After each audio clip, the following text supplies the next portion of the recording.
My dream car is the Carrera GT. That's the top car for me. Walker died Saturday when the Porsche he was riding in crashed and burst into flames. Paul Walker's daughter has filed a wrongful death suit against Porsche. I'm not a race car driver, and I had an accident because I wasn't good enough for the car. Driving's like sex. All men think they're good at it, and they're not. Ele não tem controle de tração, não tem estabilidade eletrônica, muito menos perdão para erros. O Carrera GT foi lançado como supercarro, mas sempre teve cara de acidente anunciado. Um carro que foi vendido como peça de engenharia pura. Porém, ele exigia mais respeito e atenção do que propriamente carros de corrida. E por esse motivo, perguntas como: por que colocaram um motor de Le Mans num carro de rua? Por que venderam um carro sem assistência de direção para milionários acostumados ao modo comfort? Por que chamaram de purismo algo que, na prática, era um convite ao desastre? A verdade é que essa aberração sobre rodas não foi feita para te agradar.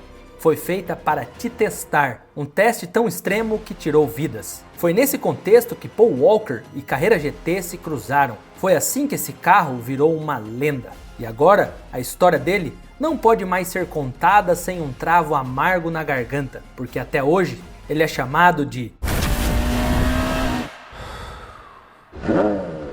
o assassino Porsche Carrera GT. No fim dos anos 90, não parecia o cenário ideal para um supercarro nascido de ideias puristas. A Fórmula 1 flertava com a eletrônica em excesso, o ABS e o controle de tração já haviam sido banidos, e o domínio ferrarista ressurgia com a era Schumacher. A tecnologia começava a moldar e até ofuscar o talento puro. O piloto, antes essencialmente instintivo, passava a confiar em dados, sensores e mapas de motor. Nas ruas, a situação não era diferente, já que os superesportivos de produção como o Ferrari 360 Modena, Lamborghini Diablo VT 6.0 e o Mercedes-Benz SLR McLaren ganhavam potência, mas perdiam brutalidade. O câmbio automatizado começava a invadir os cockpits, o conforto começava a ganhar atenção e prioridade, e os sistemas de segurança ativos começavam a tomar as decisões no lugar dos motoristas. Cara, faz uns 15 minutos que eu tô tentando gravar aqui e falar sobre a nossa nova marca, a Born to Fast.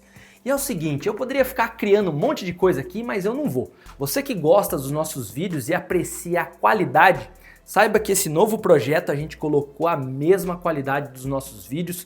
Eu inclusive estou usando a minha própria marca em todos os rolês que eu vou. O tecido é extremamente de qualidade, cheio de detalhes, easter eggs. Então faz o seguinte, rápido e direto. Vou pedir para você um voto de confiança. Clica no link da descrição, dá uma navegada no site, são 3 modelos diferentes, tendo o mais minimalista, aquela com desenho maior nas costas e essa aqui que eu estou usando, que fica ali no meio termo. Mas as 3 eu te garanto que tem extrema qualidade, sem compromisso. Clica no link da descrição e você vai ver eu sempre usando a Born to Fast daqui por diante, hein? Então clica aí. Enquanto isso, a Porsche vivia seu próprio paradoxo. A marca recém-saída de uma crise financeira no começo da década havia sobrevivido graças ao pragmatismo, corte de custos, foco nos modelos rentáveis e o lançamento de um carro que, para os puristas, parecia um sacrilégio, o Boxster. Mais acessível, mais leve, menos agressivo e deu certo. As vendas subiram, a marca voltou ao azul e nos bastidores o comando começava a olhar para horizontes ainda mais amplos, como SUVs, expansão global e até uma possível entrada na Fórmula 1 como fornecedora de motores. Mas ali, no coração de Wasatch, ainda pulsava um DNA diferente. Era o legado dos protótipos, do 962, do 956 e do lendário 917. Máquinas de corrida com alma de foguete e corpo de alumínio, nascidas para desafiar Le Mans, não para buscar conforto urbano.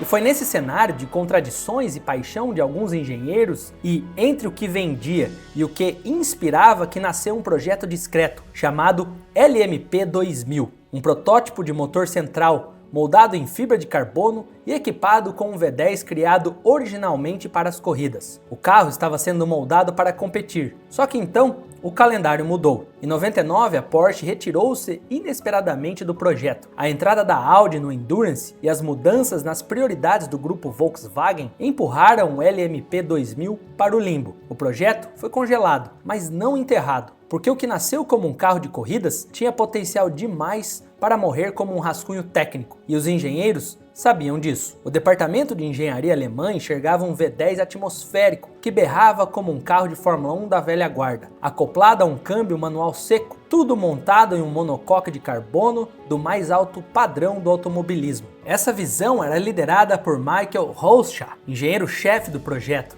que acreditava na criação de um supercarro purista em uma era cada vez mais digital. E foi assim, no descompasso entre o que o mercado pedia e o que a engenharia sonhava, que surgiu uma decisão. A Porsche não sabia exatamente o que estava criando, mas sabia que era agora ou nunca mais. Dali, o Carrera GT nasceu, entre conforto e a brutalidade. A anatomia do monstro. Em setembro de 2000, no Salão de Paris, realizado no Parque de Exposições de Versalhes, a Porsche apresentou discretamente um conceito chamado Carrera GT. Ele não era um carro de produção, nem sequer um protótipo funcional completo, mas essencialmente um modelo construído em tempo recorde para avaliar a reação do público e da mídia. Mas o impacto foi imediato. A silhueta baixa, o cockpit avançado, as tomadas de ar laterais e a posição de pilotagem centralizada transmitiam algo quase anacrônico. Era como ver um carro do grupo C dos anos 80 em forma de GT moderno. A estrutura do carro era tão sofisticado que a Porsche contratou a italiana ATR, fornecedora de materiais compostos para McLaren e Ferrari, para colaborar na fabricação dos monocoques em escala limitada. O resultado era um chassi mais leve que a de um Lotus Elise e com rigidez torsional próxima à de um protótipo de Le Mans. Poucos meses depois, em março de 2001, durante o Salão de Genebra, a Porsche oficializou o que muitos desejavam ouvir: o Carrera GT entraria em produção. A versão de rua nasceria com base no conceito apresentado, mas seria redesenhado para atender às normas de homologação e segurança globais. Ainda assim, manteria o V10 atmosférico, o câmbio manual e o monocoque de carbono, uma combinação que nenhum outro supercarro oferecia naquela época. A reação do mercado foi explosiva, especialmente nos Estados Unidos, onde clientes formavam fila para reservar unidades antes mesmo de conhecer todos os detalhes técnicos. Curiosamente, essa receptividade ajudaria até no lançamento do Cayenne, que viria pouco depois. Nascia ali um dos supercarros mais radicais, exigentes e puros do século XXI, um que não obedecia a tendências. Debaixo da carroceria, o V10 de 5.7 litros girava até 8.400 RPM, entregando 612 cavalos de potência com ronco de Fórmula 1 da velha guarda. A distribuição de peso era quase perfeita, o centro de gravidade baixíssimo e o câmbio manual de 6 marchas com embreagem de cerâmica e curso curto. Era uma provocação direta à tendência automatizada da época. Tudo nele exigia habilidade, tato e respeito. Não havia controle de tração, estabilidade ou dupla embreagem. Era só você, o carro e as consequências. A embreagem de cerâmica composta era leve e extremamente resistente ao calor, mas nos engarrafamentos ou subidas íngremes, sua sensibilidade gerava trancos e apagões que assustavam até pilotos experientes. Ele não admitia hesitação, ainda mais no pedal esquerdo. Cada detalhe do modelo reforçava sua filosofia: zero intermediação. A ausência de controle de tração ou estabilidade não foi um descuido, foi uma decisão. Para domar tamanha brutalidade sem recorrer à eletrônica, os engenheiros apostaram no que havia de mais avançado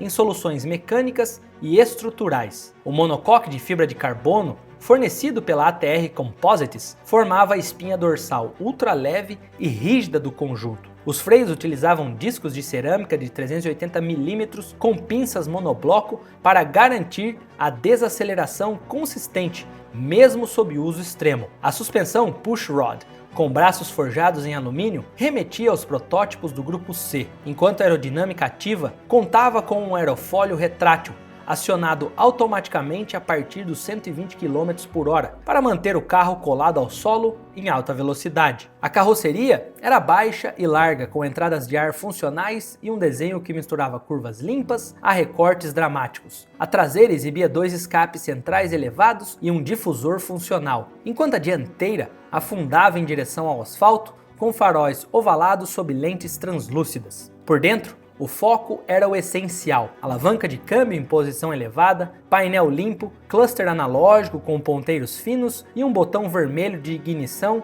ao lado do volante, herança direta do LMP. Nada de telas, muito menos assistentes. Mesmo com o visual exótico e a ficha técnica agressiva, o Carrera GT era um Porsche. Isso significava que, apesar de sua natureza indomável, ele ainda precisava entregar alguma usabilidade. A embreagem, por exemplo, mesmo exigente, não arrastava. O câmbio, apesar de seco, tinha engates precisos e a visibilidade era aceitável para um carro do tipo. Mas havia um grande porém.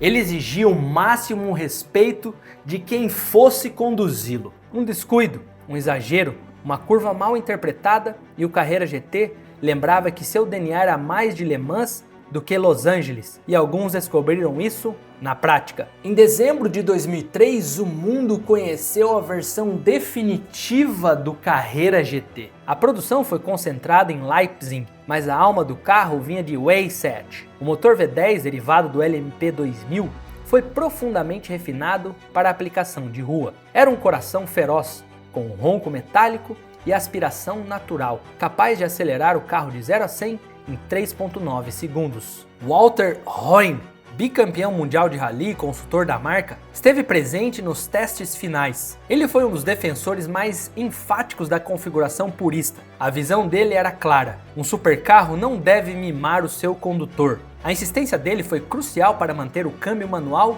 e a tração traseira, pois havia pressão interna para adotar uma caixa automatizada e facilitar a pilotagem, mas prevaleceu o argumento da autenticidade, e isso fez toda a diferença na história do modelo. A linha de montagem do Carrera GT em Leipzig não se parecia com uma fábrica comum. Nada de robôs industriais, nada de esteiras em alta velocidade, nada disso, pois o carro era feito à mão, peça por peça, por técnicos especializados que trabalhavam em silêncio quase ritualístico. A carroceria de carbono chegava vinda da Itália, cortada com precisão cirúrgica. O monocoque era inspecionado milimetricamente em busca de imperfeições. O motor, testado individualmente em bancada, ganhava um selo com o nome do responsável por sua montagem. Era um processo mais próximo da relojoaria suíça do que da indústria automobilística tradicional. E o mais simbólico, ao lado da fábrica, havia uma pista de testes com curvas inspiradas em trechos de Nürburgring, Suzuka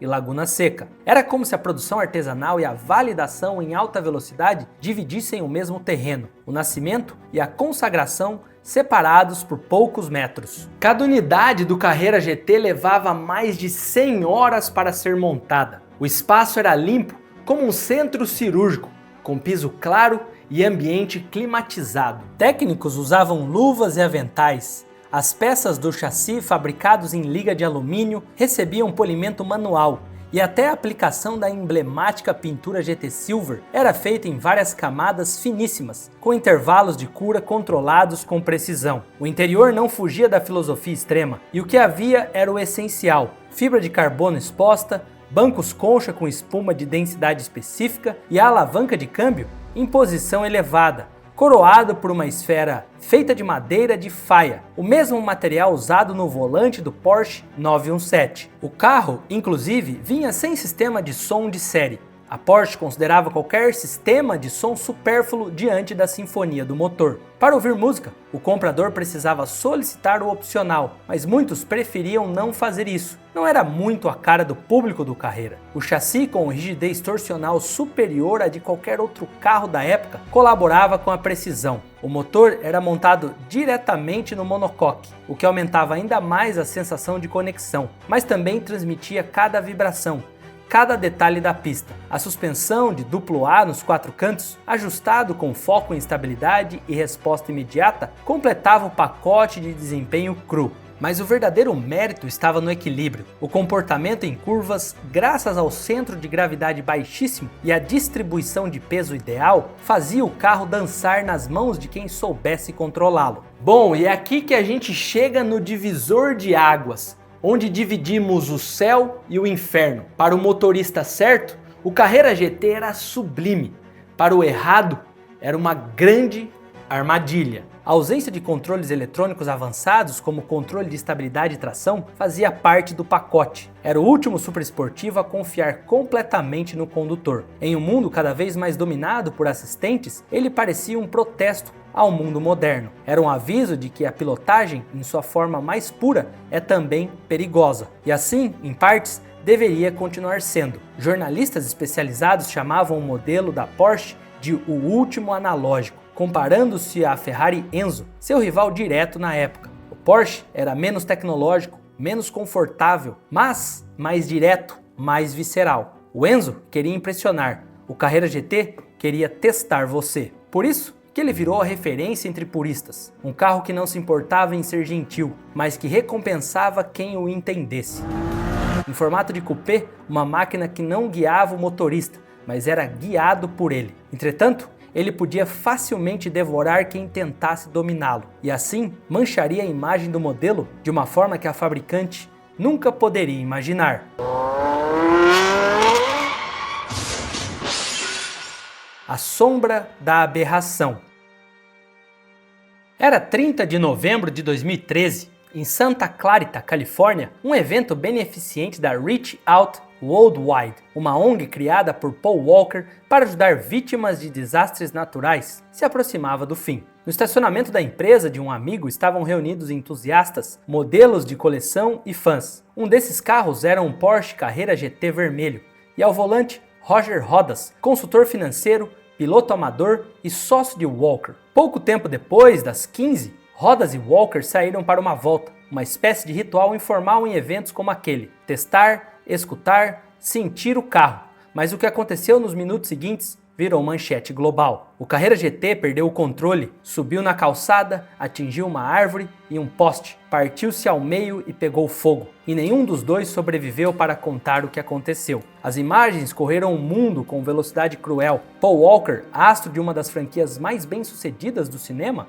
Velozes e Furiosos e símbolo da cultura automotiva pop, havia falecido não só dentro de um carro, mas dentro de um Carrera GT. E isso mudou tudo. Até ali, o modelo era cultuado por entusiastas, respeitado por engenheiros e temido por pilotos. Mas a morte de Walker expôs o lado mais brutal da máquina, e a ausência de controles eletrônicos de estabilidade e tração, a exigência extrema em curva, o comportamento arisco do eixo traseiro e a total falta de tolerância a erros agora deixavam de ser lendas de fórum para se tornar realidade trágica. Um relatório posterior da polícia revelou que os pneus do carro estavam vencidos e que a velocidade no momento do acidente era superior a 140 km por hora. O Carrera GT usava pneus Michelin Pilot Sport PS2, desenvolvidos especificamente para ele, pois, na época, nenhum pneu de rua lidava bem com a embreagem cerâmica e com o centro de gravidade do modelo. Nenhuma evidência de falha mecânica foi encontrada,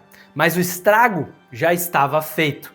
A sombra agora era permanente. Paul Walker não foi só passageiro naquele dia. Ele era um entusiasta e fã assumido do Carrera GT, e até chegou a dirigir outras unidades em ocasiões anteriores, e havia gostado muito da dirigibilidade do modelo. Para os fãs, isso adicionava uma camada de ironia dolorosa. O carro que ele admirava acabou sendo seu túmulo. Meadow Walker, filha do ator, processou a Porsche em 2015, alegando falhas no cinto de segurança e a falta de reforços estruturais que poderiam ter evitado a tragédia. A marca respondeu que o carro havia sido modificado, os pneus estavam fora do prazo de validade e que se tratava de um veículo extremamente potente, voltado a motoristas experientes. A maior parte das ações foi vencida pela Porsche, mas a imagem do modelo havia mudado para sempre, e agora ele estava rotulado como ceifador. A mídia em geral, antes encantada com o GT, mudou o tom. Termos como indomável, selvagem e imprevisível começaram a aparecer em reportagens, colunas e vídeos. O carro agora era tão temido e criticado quanto admirado. Sua reputação passou a carregar não apenas a glória do V10, mas o peso de uma morte pública filmada, disseminada e eternizada. O Carrera GT virou símbolo de respeito e luto ao mesmo tempo. Foi uma lição para os entusiastas de que,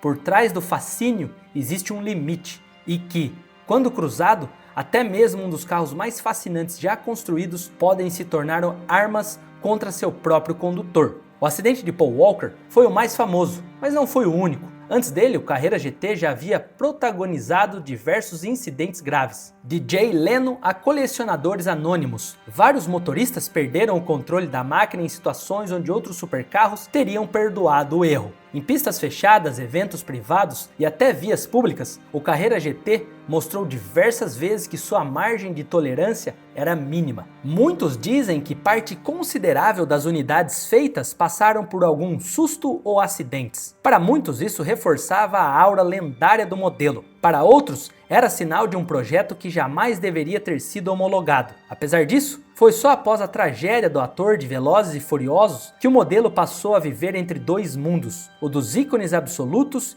e o dos fantasmas mecânicos. Um carro capaz de hipnotizar engenheiros e, ao mesmo tempo, alimentar contos de maldição. Por quê? Quando a brutalidade é real, a reverência vira superstição.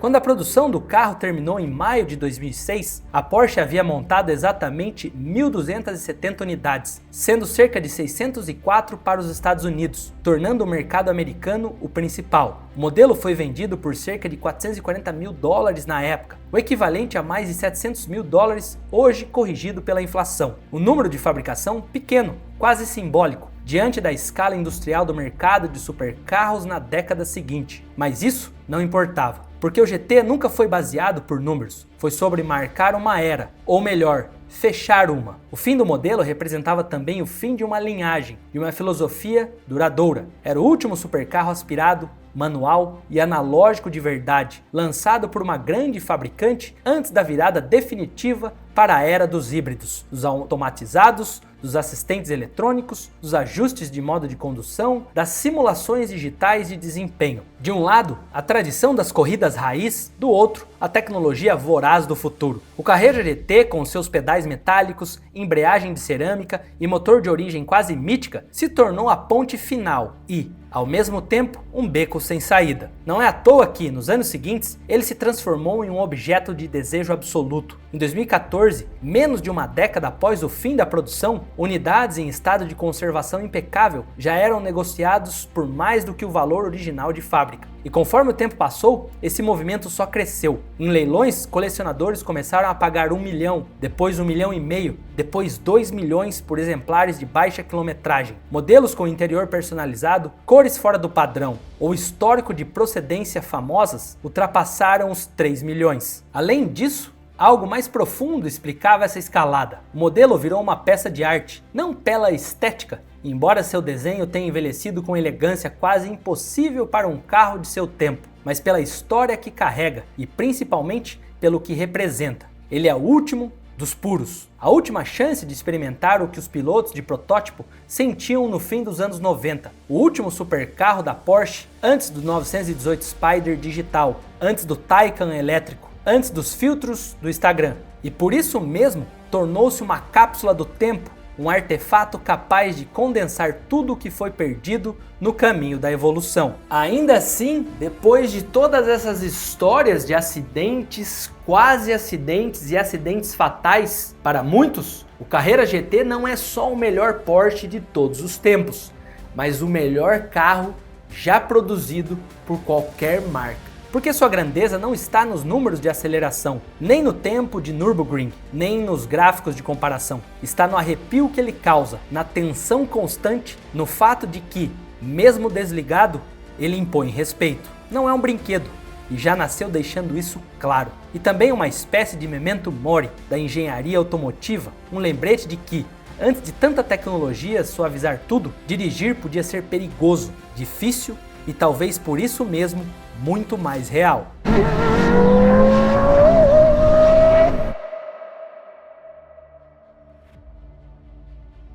E talvez, nesse ponto, ele tenha cumprido sua missão com perfeição. Não ser apenas um carro, mas uma lembrança de quando os veículos eram homens em forma de máquinas. Máquinas que davam calafrios como o Lotus Ômega durante a década de 90. Dava calafrio nas autoridades, na polícia e em seus donos que tentavam domar essa fera que foi proibida de ser vendida depois de criar uma reputação. Mas eu te conto tudo em 5 segundos nesse vídeo que já começou na sua tela.